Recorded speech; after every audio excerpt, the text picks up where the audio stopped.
Le troisième exemple de dysfonctionnement de l'audiovisuel public est particulièrement symptomatique des dérives de cet audiovisuel. Il concerne la situation de M. Bernard-Henri Lévy, président du conseil de surveillance d'Arte France depuis 1993. 31 années de présidence ininterrompue, 8 mandats. Alors ça interroge, surtout qu'on ne sait déjà rien des critères de l'abstention du premier mandat. Ce qu'il faut surtout relever, c'est qu'à 2 reprises, en 2019 et 2024, les statuts du conseil de surveillance d'Arte ont été modifiés pour permettre à Bernard-Henri Lévy de rester en fonction alors qu'il était atteint par la limite d'âge. Statut modifié, donc spécialement pour Bernard-Henri Lévy.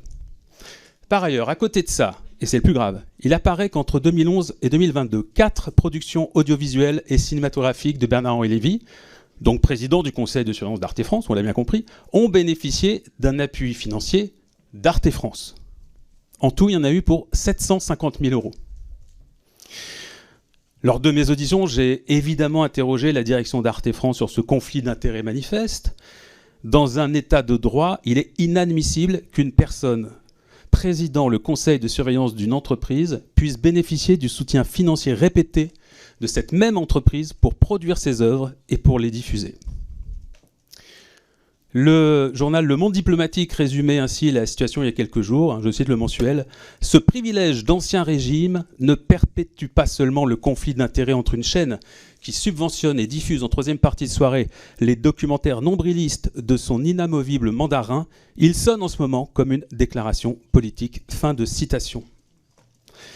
Bernard-Henri Lévy et Arte France nagent donc depuis plusieurs années en plein conflit d'intérêts et pour ce motif, j'invite Bernard-Henri Lévy à démissionner de ses fonctions et j'invite Arte France à modifier sans délai ses statuts pour prévenir ce type de situation.